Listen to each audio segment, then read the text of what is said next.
साथियों नमस्कार। स्वागत है आप सबका आपके अपने यूट्यूब चैनल देववाणी में। साथियों, आज इस वीडियो के माध्यम से हम जो संविदा कर्मचारी राजस्थान में संविदा सेवा नियम 2022 के अंतर्गत कार्यरत हैं उनके बारे में काफ़ी महत्वपूर्ण टॉपिक्स पर चर्चा करेंगे।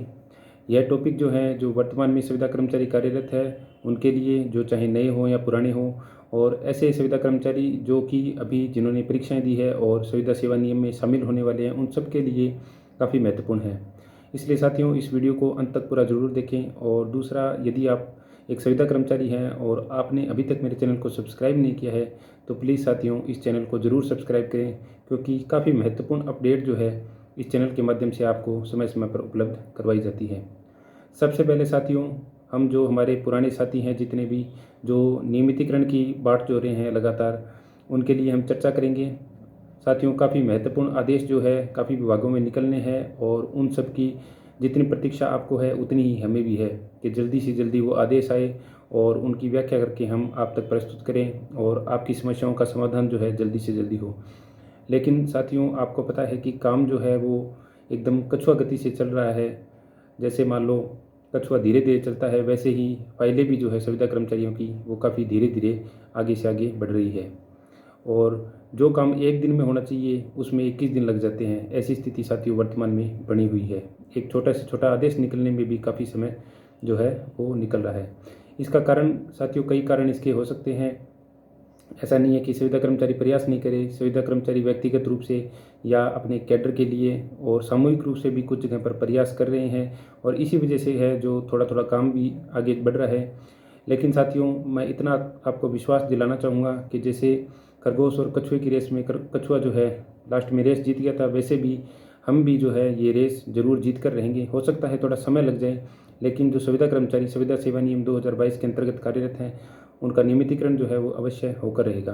काफ़ी महत्वपूर्ण आदेश जल्द ही हमें ज़रूर देखने को मिलेंगे और इसके लिए सभी बहुत अच्छे तरीके से प्रयासरत हैं, तो कहीं पे भी आपको कोई घबराने की आवश्यकता नहीं है। दूसरा साथियों, मेरी आपसे एक ये भी निवेदन है कि मैं बहुत सारे ग्रुप्स में और काफ़ी जगह में देख रहा हूँ कि साथी जो है अलग अलग दिशा में प्रयास कई बार करने लग जाते हैं।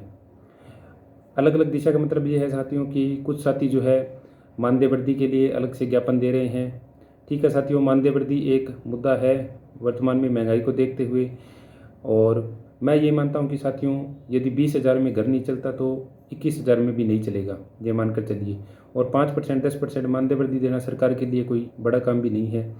और आप ये मानकर चलिए कि यदि आपने 150 एमएलए से या सांसद महोदय से ज्ञापन लेकर वहाँ पे उनसे डिज़ायर लिखवा के या उनसे जो भी लेटर पैड पे लिखवा के वहाँ पर अगर ऐसे ज्ञापन आप प्रस्तुत करते हैं जिनमें आपने मानदेय वृद्धि का बिंदु, या फिर कुछ साथी जो है कैडर अपना जो ग्रेड पे है वो बढ़वाने के लिए प्रयास कर रहे हैं, कुछ अपनी योग्यता वृद्धि के लिए प्रयास कर रहे हैं, तो इस हिसाब के ज्ञापन यदि आप वहाँ पे प्रस्तुत कर देते हैं, जो फाइलें आपकी मूल चल रही है, तो कहीं ना कहीं ऐसे ज्ञापन जो है उन फाइलों को लटकाने का काम करेंगे साथियों।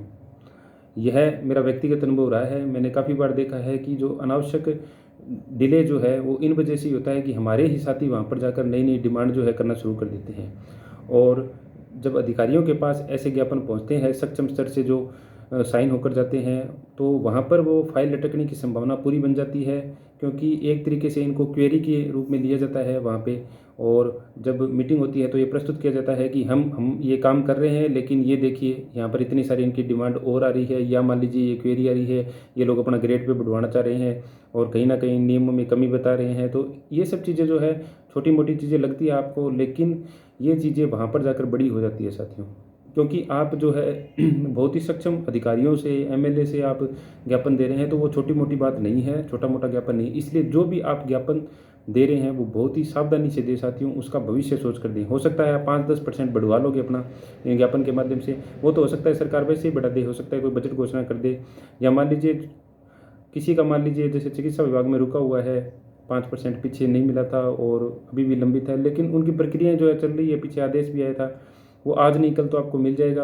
और इतना हमें भी पता है कि जो एरियर है वो 10 सालों का भी मिल जाता है। आज से 10 साल पहले का भी यदि कुछ बेनिफिट सरकार को देना हुआ तो वो भी आपको आज की डेट में मिल सकता है। तो यह कोई बड़ी बात नहीं है इसमें साथियों, जो भी आपका हक है वो आपको मिलकर रहेगा। लेकिन सबसे महत्वपूर्ण जो चीज़ है और सारी समस्याओं का समाधान जिसमें निहित है वो नियमितीकरण है साथियों। इसलिए मेरे हिसाब से अभी आपको बाकी सारी चीज़ें छोड़कर केवल और केवल नियमितीकरण से संबंधित ज्ञापन देना चाहिए। चाहे आप नए साथी भी हैं तो भी आपको नियमितीकरण से संबंधित ज्ञापन अभी देना चाहिए। यदि आपके कैडर के नियमितीकरण हो गया, और दूसरी बात, आपको ग्रेड पे पर बिल्कुल भी अभी ध्यान नहीं देना चाहिए। हो सकता है कि कुछ साथी ज़्यादा डिज़र्व करते हो, उनको थोड़ा कम मिल गया हो, चाहे उसमें कोई टेक्निकल फॉल्ट हो, लेकिन वो चीज़ आप नियमित होने के बाद भी दूर करवा सकते हैं साथियों। नियमित होने के बाद आप जल्दी प्रमोशन के लिए डिमांड कर सकते हैं, या अन्य कोई भी डिमांड आप कर सकते हैं। वो डिमांड सभी करेंगे, ऐसे नहीं है। पीछे इतनी इतनी सर्विस हो गई जो शून्य कहीं मान ली गई है, तो उसका बेनिफिट हम आगे लेने के लिए कोशिश करेंगे नियमितीकरण के बाद। लेकिन सबसे पहले जो मुख्य मुद्दा है वो नियमितीकरण का है साथियों। इसलिए कोई भी अपनी एक्स्ट्रा एनर्जी और कहीं वेस्ट ना करें, चाहे वो नया हो पुराना हो, सभी का एक ही लक्ष्य होना चाहिए कि उनका जो कैडर है, उनके जो साथी हैं वो नियमित हो जाए। उनका स्वयं का नंबर आ रहा है तो वो स्वयं सबसे पहले नियमितीकरण का प्रयास करें, न कि मानदेय वृद्धि या अन्य किसी चीज़ के बारे में। बाकी साथियों, आप स्वतंत्र है, कोई आप पे मजबूरी नहीं है। आप चाहे दीजिए ज्ञापन, ठीक है, प्रयास कीजिए, 5-10% बढ़वा लीजिए, कोई दिक्कत नहीं है। लेकिन प्रयास ऐसा भी होना चाहिए कि कहीं जो मूल फाइल है वो ना अटक जाए। बस पहला लक्ष्य यही होना चाहिए कि नियमितीकरण जो है सभी साथियों का हो जाए। ठीक है साथियों, इस बात का विशेष ध्यान रखें। फाइलें सबकी चल रही है, जैसे ही कोई महत्वपूर्ण आदेश आता है हम इस ग्रुप में ज़रूर चर्चा करेंगे साथियों। और वीडियो को जो है अधिक से अधिक साथियों के साथ आप शेयर करें। उसके बाद साथियों ऐसा है कि जो संविदा सेवा नियम 2022 है उसके अंतर्गत आप सभी भी कार्यरत हैं और कुछ नए साथी भी जुड़ने वाले हैं।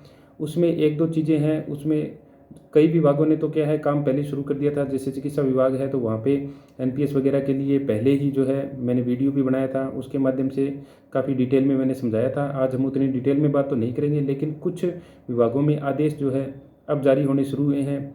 दूसरी बात यह है कि दिन निकलते निकलते 1-1.5-2 साल की सेवाएं लोगों की संविदा सेवा नियम में भी हो चुकी है, और जो नए साथी जुड़ेंगे उनको भी है काफ़ी समय जो संविदा सेवा नियम 2022 है उसमें जो है ड्यूटी करनी पड़ेगी।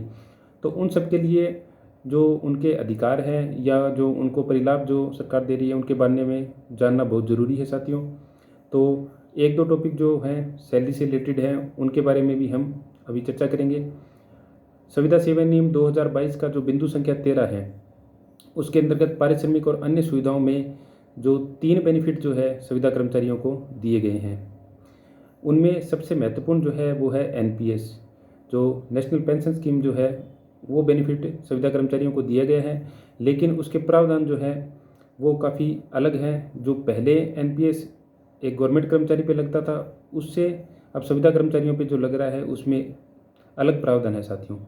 एक तो साथियों क्या है कि जो पीछे मान लीजिए पुराने संविदा कर्मचारी है वो अपने पीछे की बातें दोहराते रहते हैं। जैसे मान लीजिए पीछे पीएफ का कहीं पे सिस्टम था तो सरकार अपने स्तर पे काट रही थी, जमा करवा रही थी, वो बात ठीक है।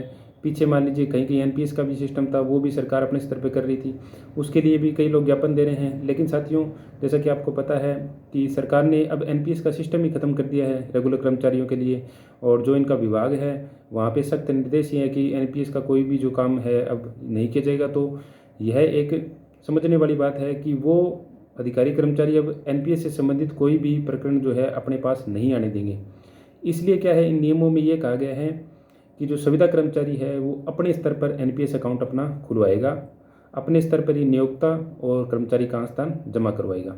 तो यह बात एकदम माइंड में क्लियर कर लीजिए। आप चाहे कोई भी आदेश पढ़ के देख लीजिए, चाहे आप संविदा सेवा नियम पढ़ के देख लीजिए, उसमें स्पष्ट लिखा हुआ है कि संविदा सेवा नियम 2022 के अंतर्गत जो भी कर्मचारी कार्यरत है वो बिंदु संख्या 13 के अनुसार अपने स्तर पे अपना स्वयं का एनपीएस अकाउंट जो है वो खुलवाएगा, और नियोक्ता का अंशदान 10% और स्वयं का अंशदान 10%, जो कि उसकी सैलरी का 10% होगा, वह स्वयं के स्तर पर अपने एनपीएस अकाउंट में जमा करवाएगा। ठीक है साथियों, जैसे मान लीजिए किसी की सैलरी अगर 20,000 है तो वो नियोक्ता का अंशदान 10% 2,000 रुपये, और जो स्वयं का अंशदान है 10% 2,000 रुपये, 4,000 रुपये वो अपने स्वयं के स्तर पर प्रत्येक महीने अपने एनपीएस अकाउंट में जमा करवाएगा। उसकी रसीद प्रस्तुत करेगा कि जी मैंने ये 4,000 रुपये जो है जमा करवा दिए हैं। उसमें से 2,000 रुपये जो जहाँ से भी आपका सैलरी जो बढ़ती है वो आपको वापस रिफंड कर देंगे। यह प्रोसेस है साथियों, इसमें किसी भी प्रकार का चेंज नहीं होगा। ठीक है, आप लोग ज्ञापन दे रहे हैं कि भाई सरकार के स्तर पर हो, लेकिन मुझे नहीं लगता कि यह चीज़ सरकार के स्तर पर होगी, और हो सकता है जल्दी आप परमानेंट हो जाओ तो फिर मान लो आपका जो एनपीएस अकाउंट जो खुला हुआ है वो आपको स्वयं के स्तर पर आगे भी चालू आप रख सकते हो, ऐसी कोई दिक्कत नहीं है, उसमें थोड़ा थोड़ा कंट्रीब्यूशन आप कर सकते हो। अब साथियों बात ये आती है कि जो एनपीएस अकाउंट खुलवाना चाहते हैं अपना, उसमें साथियों ये भी कहीं बाउंड भी नहीं किया है, तो आप एक बार विभाग में ये भी बात कर लीजिए कि सर यदि हम नहीं खुलवाना चाहते हैं तो कोई नुकसान या फ़ायदा है क्या इसमें। भाई कई साथी ऐसे भी होंगे जिसकी मान लीजिए एज ज़्यादा हो गई है या सर्विस काफ़ी लंबी हो गई है, तो वो लोग इस पचड़े में नहीं पड़ना चाहते हैं, तो वो एक बार अपने डिपार्टमेंट से ज़रूर बात करें कि यदि हम लोग ये कंपलसरी है क्या, कहीं यदि मान लो कोई भविष्य में ऐसा ना हो कि परमानेंट के लिए चले तो आप एनपीएस की डिटेल मांग लें वहाँ पे। तो एक बार ये बात भी जो है आप कंफर्म कर लीजिए, और उसके बाद में यदि कुछ नहीं खुलवाना चाहते हैं तो वो फिर अपने हिसाब से अपना डिसीजन ले लीजिए। एनपीएस अकाउंट यदि आपको खुलवाना है साथियों, तो आप अपने बैंक के माध्यम से खुलवा सकते हैं या आप ऑनलाइन खुलवा सकते हैं। मैं आपको ऑनलाइन की राय दूंगा साथियों, क्योंकि बैंक के माध्यम से मैंने देखा है कि कई लोगों ने खुलवाया है तो उनके कुछ चार्जेस कट रहे हैं। बैंक जब बीच में इंक्लूड होता है तो कुछ चार्जेस कट रहे हैं, और अगर आप ऑनलाइन खुलवाते हैं तो चाहे किसी भी बैंक में आपका अकाउंट है, वो आपका सेविंग अकाउंट जो है आपके एनपीएस अकाउंट से लिंक हो जाएगा साथियों। तो इसलिए आप ऑनलाइन माध्यम से खुलवाएं, किसी ई मित्र वाले से राय ले लीजिए, या आपका कोई भी जो कंप्यूटर ऑपरेटर आपके ऑफिस में है या कोई भी आपका चित परिचित है जो जानकारी रखता है इसकी, आप एक कोशिश करके ऑनलाइन माध्यम से खुलवाएं। वरना आप बैंक से भी खुलवा सकते हैं बैंक वाले, लेकिन बहुत सारे बैंक वालों को भी इस बारे में जानकारी नहीं है। मैंने देखा है काफ़ी सारे साथी जो है चक्कर काट के वापस आ गए हैं, और कईयों के सही ढंग से खुला भी नहीं। तो ये चीज़ आप थोड़ा सा कोशिश करके ऑनलाइन अगर खुलवाएंगे तो बहुत जल्दी जो है आपका एनपीएस अकाउंट खुल जाएगा। ऑनलाइन माध्यम से आप एनपीएस अकाउंट खुलवाएं। दूसरी बात साथियों, जब आप ऑनलाइन माध्यम से खुलवाएंगे तो 2-3 चीज़ों में आपको डाउट होगा, वो मैं आपकी क्लियर कर देता हूँ। मैं जिन लोगों को जानकारी है मान लीजिए इन्वेस्टमेंट वगैरह की, वो तो अपने हिसाब से अगर कुछ चेंजेस करना चाहे तो कर सकते हैं। मैं केवल उन लोगों के बारे में बताऊंगा जो ये है कि भाई हमें ज़्यादा माथाफोड़ी नहीं करनी है इस बारे में, और एक सिंपल सा फंडा हमें मिल जाए कि भाई इस हिसाब से खुलवाएं। तो मैं उनके लिए बता रहा हूँ साथियों कि जब आप ऑनलाइन खुलवाने बैठेंगे तो वो आपसे एक तो पूछेगा कि आपके व्यवसाय की डिटेल बतानी है, उसमें आप पब्लिक सेक्टर चूज़ कर लेना। ठीक है साथियों, पब्लिक सेक्टर आप चूज़ कर लेना उसमें। दूसरा, वो आपसे इन्वेस्टमेंट जो आपकी चॉइस है वो पूछेगा, उसमें एक्टिव और ऑटो 2 चॉइस आएगी। ऑटो चॉइस जो है आप चूज़ कर लेना। मैं साथियों ये चीज़ें आपको उस हिसाब से बता रहा हूँ क्योंकि पूर्व में जो परमानेंट कर्मचारी है उनके लिए इस हिसाब से लागू होता था। ठीक है साथियों। दूसरा, उसमें 2 अकाउंट आपसे पूछेगा, टियर 1 और टियर 2। आप कोशिश करें कि सिर्फ टियर 1 अकाउंट जो है वो खुलवा लें। आप दोनों भी खुलवा सकते हैं, लेकिन आप कोशिश करें कि आप सिर्फ टियर 1 अकाउंट खुलवाएं। आपको ज़्यादा समस्या में या ज़्यादा डिटेल में ज़्यादा घुसने की ज़रूरत नहीं है। आप आराम से अपना टियर 1 अकाउंट जो है वो खुलवा लें, ताकि सारा के सारा इन्वेस्टमेंट जो है एक ही जगह जाता रहे। और मुख्य जो पेंशन अकाउंट है वो टियर 1 अकाउंट ही है। टियर 2 अकाउंट सिर्फ इन्वेस्टमेंट पर्पज़ के लिए अलग से बनाया हुआ है। पूर्व में किसी ने दोनों खुलवाए तो भी कोई दिक्कत नहीं है, लेकिन मान लीजिए अब आप अगर नया खुलवा रहे हैं तो आप यह कोशिश करें कि आप ऑनलाइन माध्यम से जो है अपना टियर 1 अकाउंट खुलवा लें, और उसमें आप ऑटो चॉइस जो है वो सेलेक्ट कर लें, और जहाँ पे आपका व्यवसाय की डिटेल मांगेगा वहाँ पे आप पब्लिक सेक्टर जो है वो चूज़ कर ले साथियों। ऑटो चॉइस में फिर आगे 3 जो है, चाहे आप बैंक में फॉर्म फिल करेंगे तो भी और ऑनलाइन भी आपसे पूछेगा, उसमें LC25, LC50, LC75 ये 3 है, कंजर्वेटिव, मॉडरेट और एग्रेसिव। तो उसमें आप जो मॉडरेट है उस पर आप जो है टिक कर देना LC50 पे। मॉडरेट में क्या होता है साथियों कि जो पेंशन जो आपका डिपार्टमेंट है ये एनपीएस का, वो ऑटोमेटिक आपकी एज के हिसाब से आपके इन्वेस्टमेंट जो है एडजस्ट करता रहता है। जो आपके इन्वेस्टमेंट इक्विटी बॉन्ड में और गवर्नमेंट शेयर में और कॉरपोरेट में जहाँ लगने होते हैं, वो आपको फिर अलग अलग उसमें अपना शेयर बार बार बताना नहीं पड़ेगा। आपकी एज के अकॉर्डिंग जो है डिपार्टमेंट खुद ही जो चूज़ कर लेगा। ठीक है साथियों, तो ऑनलाइन अकाउंट खुलाए, पब्लिक सेक्टर उसमें चूज़ करें, टियर 1 अकाउंट आप खुलवा लीजिए, और जो ऑटो चॉइस है उसके अंदर आप जो LC50 मॉडरेट स्कीम जो आएगी उस वो आप चूज़ कर लीजिए। ठीक है साथियों, यह है साथियों एक सामान्य जो विवेक की बातें वो मैं आपको बता रहा हूँ। आपकी चॉइस अलग भी हो सकती है, इससे कोई बाउंड नहीं है आप इससे, लेकिन कुछ ये दिक्कतें आती है, बार बार मैसेज इसके बारे में मेरे को आते हैं, वही आपको मैं बता रहा हूँ। और ये सारे जो हैं संविदा सेवा नियम 2022 के अंतर्गत जो संविदा कर्मचारी जिनको खुलवाना है उनकी सहायता के लिए मैं बता रहा हूँ। वैसे तो कोई भी आजकल एनपीएस अकाउंट खुलवा सकता है साथियों, तो वो लोग थोड़ा सा ध्यान दें। दूसरा, आपको पेंशन फंड मैनेजर जो है एक चूज़ करना पड़ेगा। वो आप कोई भी अपना मनपसंद जो है अच्छा चल रहा है, उसमें बहुत सारी कंपनियों के नाम है, आप चूज़ कर सकते हैं। कोशिश करके गवर्नमेंट का जो है वो चूज़ करें। मैं यहाँ पर किसी पेंशन फंड मैनेजर का नाम नहीं लूँगा, लेकिन आप कोशिश करें कि गवर्नमेंट का हो पेंशन फंड मैनेजर, तो अच्छा रहेगा। इसके अलावा परफॉर्मेंस आप थोड़ी बहुत देख सकते हैं, बहुत सारे जो कंपनियाँ जो उसमें लगभग 7-8-10 कंपनियाँ जो है उनके पेंशन फंड मैनेजर वहाँ पर बने हुए हैं। ठीक है साथियों, ये बस 2-3 दिक्कतें आपके होगी। बाकी आप अपने डॉक्यूमेंट साथ में लेके जाएँ, पैन कार्ड, आधार कार्ड जो भी है, तो उससे आप आसानी से जो है अपना एनपीएस अकाउंट ऑनलाइन खुलवा सकते हैं। उसके बाद में खुलवाने के बाद आपको हर महीने जो अपनी सैलरी का 20% है उसमें जमा करवाना होगा और उसमें से 10% आपको रिफंड जो है मिल जाएगा हर महीने। यह पूरी प्रोसेस एनपीएस की साथियों रहेगी। एनपीएस अकाउंट जो नए जुड़ रहे हैं उनके लिए काफ़ी महत्वपूर्ण है साथियों। नए जितने भी जुड़े हैं वो तुरंत अपने विभागों में संपर्क करके और जल्दी से जल्दी एनपीएस अकाउंट खुलवा लें। और जिनकी नई पोस्टिंग होने वाली है वो भी आते ही जो है, हो सकता है कि तब तक प्रक्रिया भी चालू हो जाए सारी, तो अपने आप ही खुलने लग जाए। लेकिन वो भी जैसे ही एंटर होते हैं अपना एनपीएस अकाउंट तुरंत खुलवा ही लें, क्योंकि टाइम निकलते पता नहीं चलता। और जब आप मान लो परमानेंट होंगे 5 साल 7 साल के बाद में, तब तक एक अच्छी खासी रकम जो है आप अपने एनपीएस अकाउंट में जमा कर लेंगे। और दूसरी बात, सबसे बड़ा फ़ायदा ये भी है कि सरकार भी आपको 10% आपको दे रही है इसमें बेनिफिट। ठीक है साथियों, इसके अलावा एनपीएस से संबंधित और कोई डाउट जब आप अकाउंट खुलवा रहे हैं आपको आए तो आप मुझे कमेंट करके ज़रूर बताएं। मैं कोशिश करता हूं कि ज़्यादा से ज़्यादा रिप्लाई जो है मैं देने की पूरी कोशिश करता हूं, तो आप मुझे कमेंट करके पूछ सकते हैं। मैं प्रयास करूँगा आपकी समस्या का हल करने का। उसके बाद साथियों, मेडिक्लेम पॉलिसी और दुर्घटना बीमा पॉलिसी, यह भी 2 प्रावधान जो है संविदा सेवा नियम 2022 के बिंदु संख्या 13 में ही जो दिए गए हैं, इसमें भी सरकार हमें थोड़े से कुछ बेनिफिट देती है। तो वो क्या है हम देख लेते हैं। सबसे पहले तो साथियों, आप जो है बहुत सारे बीमा एजेंट हैं आसपास आपके, उनसे आप संपर्क करिए और एक जो अच्छी नामित बीमा कंपनी हो आपको उसी की पॉलिसी लेनी है। और यह भी अच्छी के साथियों, कोई कंपलसरी नहीं है। अगर आप खुलवाओगे तो आपको पुनर्भरण मिल जाएगा, अगर नहीं खुलवाओगे तो नहीं मिलेगा, वो बात है साथियों। तो आप कोई अच्छी सी कंपनी चूज़ करिए और उसमें आप पता करिए कि मेडिक्लेम बीमा पॉलिसी जो है 1 साल की वो कितने रुपए तक की होती है। मेडिक्लेम बीमा पॉलिसी आपको लेनी है, नाम याद रखना, आप मेडिक्लेम बीमा पॉलिसी इसी नाम से आपको लेनी है, क्योंकि नियमों में यही नाम लिखा हुआ है। आप अन्य किसी नाम से यदि करवा के आ गए तो वहाँ पे जो अकाउंट्स वाले बैठे हैं वो आपको पुनर्भरण इसका नहीं देंगे।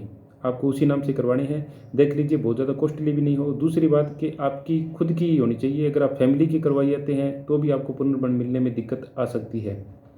आपको केवल स्वयं की मेडिक्लेम बीमा पॉलिसी करवानी है, 1 साल की, हर साल होती है ये। पहले साल आप करवाओगे तो 1500 रुपये तक पुनर्भरण का उसमें प्रावधान है मेडिक्लेम बीमा पॉलिसी में। एक संविदा कर्मचारी जो संविदा सेवा नियम 2022 के अंतर्गत राजस्थान में कार्यरत है और आपके नियुक्ति आदेशों में यह बात लिखी हुई है, चाहे आप नई नियुक्ति हुई है आपकी या आप मान लीजिए अडॉप्ट किए गए हैं संविदा सेवा नियम में, तो आप देख लीजिए आपके नियुक्ति आदेश में यह बात स्पष्ट लिखी हुई होगी कि आप 1500 रुपये मेडिक्लेम बीमा पॉलिसी के लिए पुनर्भरण के हकदार हैं।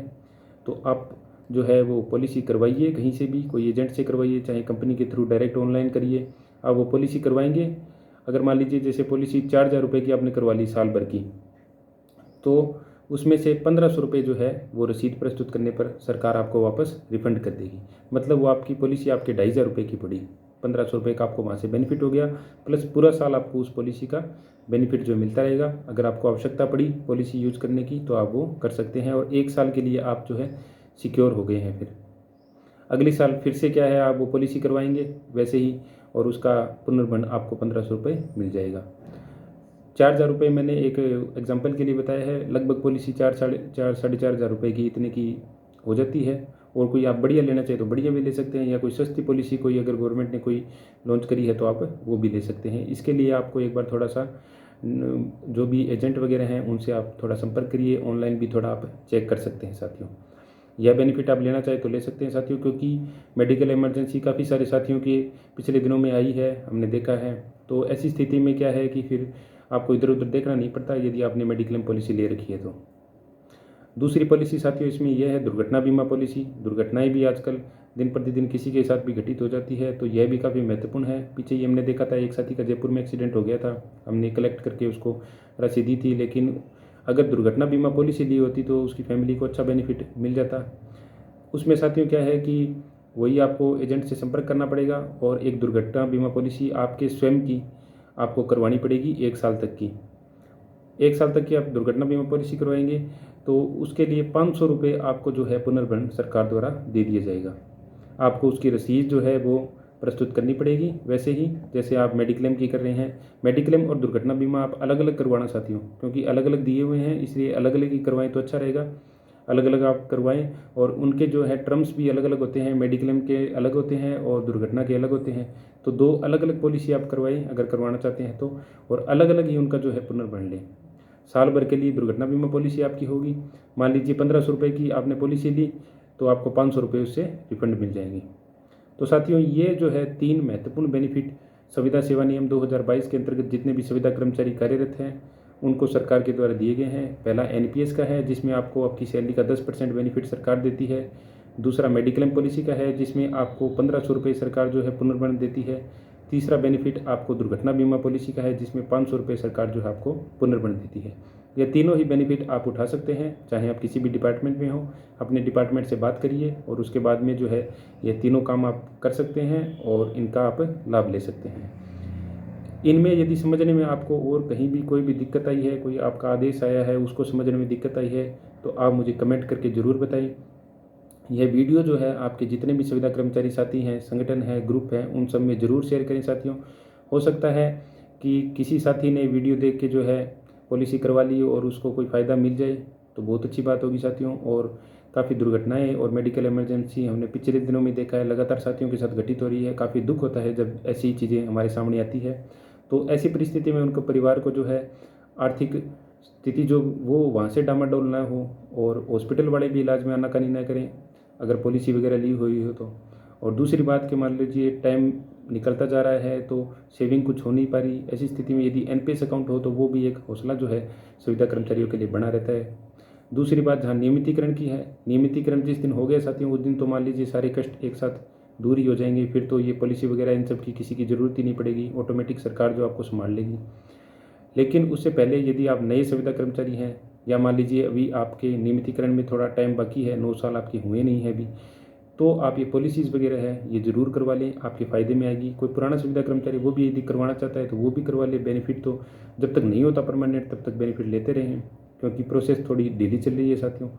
सामूहिक रूप से प्रयास करें, मिलकर प्रयास करें और केवल नियमितीकरण के लिए वर्तमान में आप प्रयास करें साथियों तो बहुत अच्छा रहेगा, ये मैं आपको कहना चाहूँगा। वीडियो ज़रूर शेयर करें साथियों, पसंद आया तो लाइक करें, चैनल को सब्सक्राइब करें साथियों। और जैसे ही कोई महत्वपूर्ण आदेश नियमितीकरण से संबंधित आता है मैं तुरंत वीडियो बनाकर आपको आपके साथ वो ज़रूर शेयर करूँगा और उसकी हम पूरी व्याख्या करेंगे। ठीक है साथियों, वीडियो पसंद आया तो लाइक, शेयर और कमेंट जरूर करें। बहुत बहुत धन्यवाद साथियों।